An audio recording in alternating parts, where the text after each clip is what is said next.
And as long as you appear personally as a manual voter in any polling booth, ballot paper is given to you manually, you decide in the corner and fingerprint, thumbprint the party of your choice.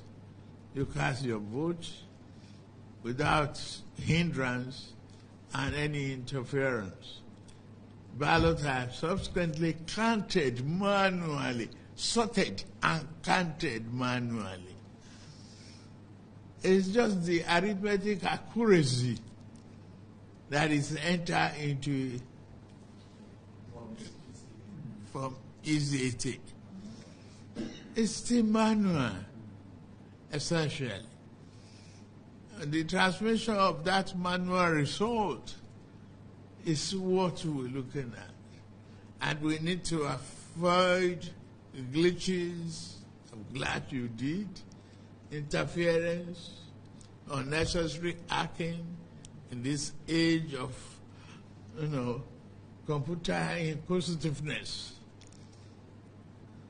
Nigeria will be there. We will flourish. We will continue to nurture this democracy for the fulfillment. The question I was asking, I hope that the president read the bill through and through, and he was thorough about it. I really hope so. But that was a quick assent. And at the ceremony yesterday, the president said that he hopes that no Nigerian will be disenfranchised after this bill has now been passed. There are fine aspects of the bill, but the critical one is, of course, on the part that most Nigerians have been talking about, electronic transmission of results. The president assented to the bill the way the National Assembly passed it, with the Mongono caveat, that in areas where network fails, that the EC8, the election results sheet, the first result sheet at the polling unit, will be the primary source of collation of results. This is a very touchy issue, because people have said that putting that clause, elevates the argument further that we're entrenching the old system, that there is no electronic transmission of results if there's a manual option. Given the circumstances of Nigeria political situation, where we know that most times people are likely to manipulate, election results to their favor. And if there are options, that gives them that advantage, you probably, use that option. And knowing Nigerian politicians, network will fail, most of them, so that they can manipulate that EC8A, change results, and bring it to the collation center and win elections. This is why people have said the reform should have simply, made electronic transmission the one all mandatory, form of collating election results. But the president said that we are not there yet. He said that Nigeria will be there, but not at the moment. He said we need to avoid interference. We need to avoid glitches. We need to avoid unnecessary hacking in this age of computer inquisitiveness. His words. These are the president's words, So he, like Godswill Akpabio, like Ali Monguno, Tahi Monguno, like the 55 members of the APC who signed that bill in the Senate the other day, they all are in agreement that they do not trust a full electronic transmission, should they be given an option. The president just simply said, by signing yesterday, that he does not support a full electronic transmission of results. He doesn't support that. And he gave his reasons. He said, we're not ready. Technologically, are we there? That's the question he asked. Technically, are we there? He asked those questions yesterday. So if you have followed these discussions, the trajectory of this Electoral Act amendment, you will agree that the position of the Senate, especially the Senate President and the majority leader in the Senate, Tahi Monguno, agrees with what President Tinubu did yesterday, and President Tinubu indeed agrees with them, So for most people, what we saw in the Senate, all those drama, the clause, is the position of the political establishment in Nigeria. That is what they want. Godswill Akpabio also said as much yesterday that he's satisfied and happy, and that the National Assembly has met the aspirations of Nigerians, and that all those other people are noisemakers, that's what he said. You see, let me try to break it down for you, what the opposition is saying after the president signed. Some of them are saying that this is a setback, for Nigeria's democratic progress. In 2026, we should be able to simply do e-transmission if we cannot do e-voting. Because I remember very many years ago, and I think this was maybe in 2012, 2013, when they were working to amend the Electoral Act for 2015, the APC at that time, through their spokesman, Alhaji Lai Mohammed, who became minister for 8 years, was canvassing electronic voting. He was pushing for that Nigeria is ripe for electronic voting, like they do in America, But 13 years later, we cannot even achieve electronic transmission, talk less electronic voting. And then the people at that time who were pushing for that e-voting are the ones in power now. Lai Mohammed is political benefactor, his leader is Alhaji Bola Tinubu, is now president. 13 years later, people were pushing for e-voting are now saying e-transmission is not even possible. It's ironic. That's the irony I'm trying to push here. That the political establishment likes to sustain the order of the day.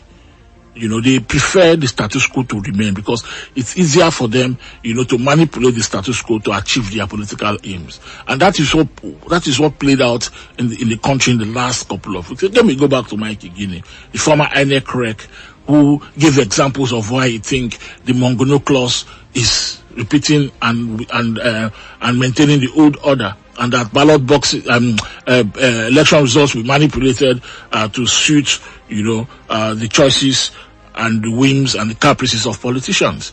The PDP, for instance, is saying that what President Tinubu did yesterday in record time, 24 hours after, the National Assembly passed that bill, was a well-choreographed drama by the APC. That is a step backward rather than a reform. It's a missed opportunity, a regression at the speed of light. They still wonder if the president read it. But, Basil, we must not deny the fact that the president gave his reasons. He gave his reasons yesterday that we're not ready technologically, for full real-time electronic transmission of results because he was afraid of hitches like what we saw with the glitch of IREV and indeed, hackers, the possibility of hackers hacking into the system and changing results. INEC has said they are ready. Last year, the INEC chairman, last 2020 last elections, INEC chairman said the INEC server was hit hundreds of times, but every time they firewalled it. I don't know why politicians are saying that hacker is their problem. That's not their problem. That should be the problem for INEC. INEC should invest in a technological system that sustain and prove that elections are worth it. Are worthy. So I don't know. That thinking for politicians now. Again, like I said, this is not the only area that this bill affects. There are other areas, and what this means now, we talked about it yesterday, is that INEC will now probably push election to January. Yeah. With the president signing the law to also now include BVAS, electronic voter accreditation, is outlined in the law, is codified, is now part of the law. The BVAS is the law, no longer a guideline by INEC. Electronic transmission is mandatory, but signed result sheets are also valid if network fails. There's an area where result falsification attracts 10 years minimum imprisonment. That was also codified and signed as part of the law yesterday. There are now clearer timelines. Notice before election is now 300 days before polling. Candidate submission is now 120 days. The mode of primaries, that was another touchy one that is in this amendment that nobody looked about. Mode of primaries by political parties is now specified in the Electoral Act. Is either by consensus, that's me and you agree that I should drop for you to run, or we do direct primaries. No more delegate system, the one where only delegates will vote.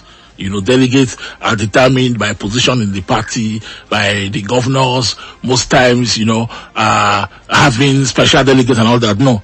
If we cannot have a consensus, that in the ADC, Peter Obi agrees that Atiku will be the candidate, they will now go for primaries, where all members of the ADC who are registered and are card carrying will vote.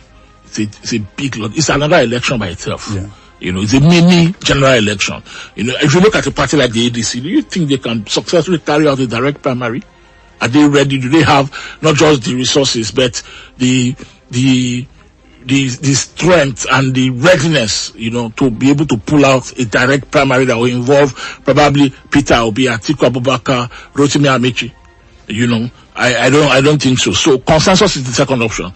That old system of delegates, members of the party who are senior members, who are aides to politicians, who are, SSAs and all that, no more. They've removed it. And this clause directly affects state governors. And I think the National Assembly members pushed it because the governors have always used this to win against them, to determine who members of the National Assembly are. By using the delegate system. So now it's simply direct primaries. Members of the party will go and vote for candidates if they do not arrive at a consensus. So this one, no matter, depending on who it affects, I think it's a very good clause that have come into the amendments. Then there's some other issues of results must be now stored electronically for transparency, and then overvoting, votes exceeding accreditation will be cancelled. For instance, 40 people are accredited and they will see 400. I hope these are implemented. These are the aspects of the Electoral Act that are very fine aspects, but people are not talking about because ETX, electronic transmission, trumps everything,